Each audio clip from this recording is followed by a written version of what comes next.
இன்னைக்கு எல்லாருமே தனியார் பள்ளியை நோக்கி செல்ல வேண்டும் என்பதற்காக திராவிட முன்னேற்ற கழக அரசு பள்ளியில் இருமொழி கொள்கையை வச்சிருக்கிறாங்களா நான் கேட்க வேண்டியது முதல் கேள்வி.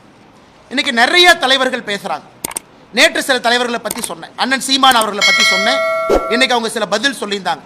நான் சீமான் அவர்களை பற்றி சொன்னது, அவர் தேர்தல் வாக்குறுதியில் அண்ணன் சீமான் அவர்கள் 2016 சொன்னது மொழிக் கொள்கை.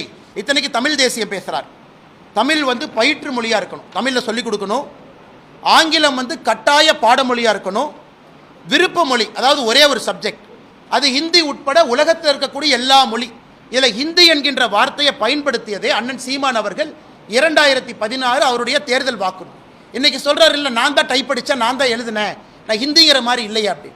அவருடைய தேர்தல் வாக்குறுதி 2016 சீமான் அவர்கள் சொல்லியிருக்கின்றார். இன்னைக்கு புதிய கல்விக் கொள்கை அதே தான். பயிற்று மொழி 5ஆம் வகுப்பு வரை கட்டாயம் தமிழ். இன்னைக்கு பயிற்று மொழி தமிழகம் ஆங்கிலத்தில் இருக்கு. இன்னைக்கு சிபிஎஸ்இ எந்த போர்டாக இருந்தாலும் தமிழ் மொழியில் பயிற்று மொழிங்கிறோம். ஆங்கிலம் என்பது கட்டாய பாடமொழி. அதே போல் ஒரு விருப்ப மொழி, ஒரே ஒரு பேப்பர், அது மலையாளமோ கன்னடமோ தெலுங்கோ ஹிந்தியோ உருதோ சமஸ்கிருதமோ ஃப்ரெஞ்சோ, ஒரே ஒரு லாங்குவேஜ் பேப்பர் தான். நாம் இன்னைக்கு இந்த மும்மொழி கொள்கையில் 3வது மொழி என்பது ஒரே ஒரு லாங்குவேஜ் பேப்பர். இது அண்ணன் சீமான் அவர்களுக்கு. அடுத்து ஐயா விஜய் அவர்களுக்கு வர்றேன். இங்கே எத்தனை பேருக்கு தெரியும், அண்ணன் விஜய் அவர்கள் ஒரு தனியார் சிபிஎஸ்இ பள்ளி நடத்துறது.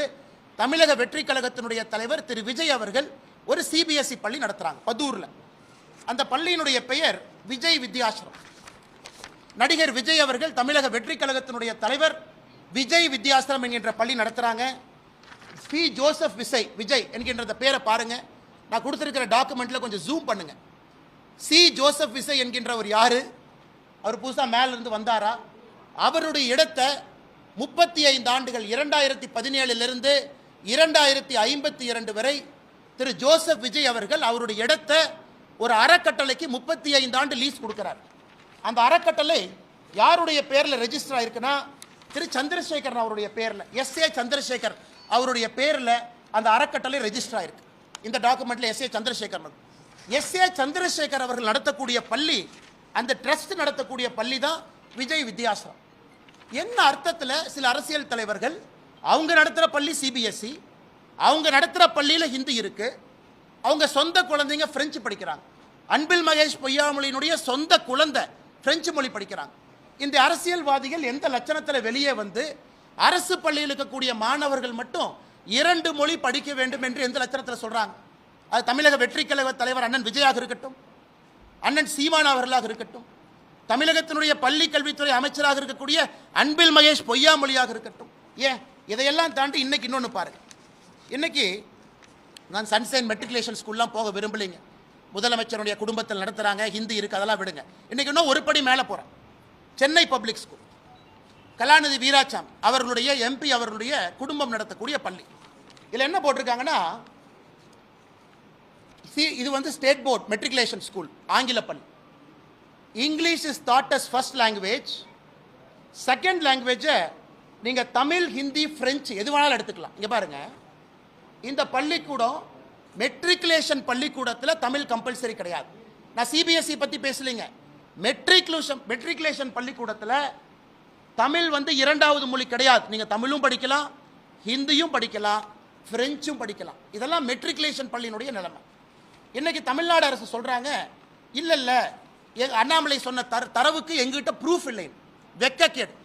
நாங்கள் சொல்கிறோம் 30 லட்சம் பேர் தமிழ்நாட்டில் மும்மொழி கொள்கை படிக்கிறாங்க, 3 மொழியில் 30 லட்சம் குழந்தைகள் படிக்கிறாங்க. தமிழ்நாடு அரசு என்ன சொல்லணும்? இவ்வளவு டேட்டா இருக்குது, எம்எஸ் சாஃப்ட்வேர் கையில் இருக்குது. டேட்டா எடுத்து என்ன சொல்லணும்? பத்திரிகை நண்பர்கள்ட்ட 30 லட்சம் படிக்கிறாங்களா, 25 லட்சம் படிக்கிறாங்களா, 40 லட்சம் படிக்கிறாங்களா? அவங்ககிட்ட டேட்டா இருக்குது.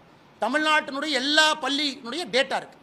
இன்னைக்கு தமிழ்நாடு அரசு சொல்கிறாங்க, இல்லை அவர் 30 லட்சம்னு சொன்னதுக்கு ப்ரூஃப் இல்லை.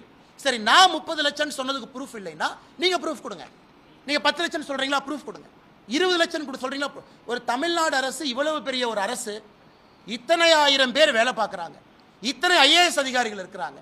உங்ககிட்ட 30 லட்சம் பேரா 20 லட்சம் பேரா மும்மொழி கொள்கையில் இருக்காங்க நீ மழுப்புறீங்கன்னா, 30 லட்சத்திற்கு மேல் தமிழ்நாட்டில் 3 மொழி படிக்கக்கூடிய மாணவர்கள் 30 லட்சம் பேருக்கு மேலே இருக்காங்க. நான் குறைவாகத்தான் 30 லட்சம் என்கின்ற வார்த்தையை பயன்படுத்தினேன். தனியார் பள்ளியில் படிக்கிறவங்க 56 லட்சம் என்று குறைவாக பயன்படுத்தினேன்.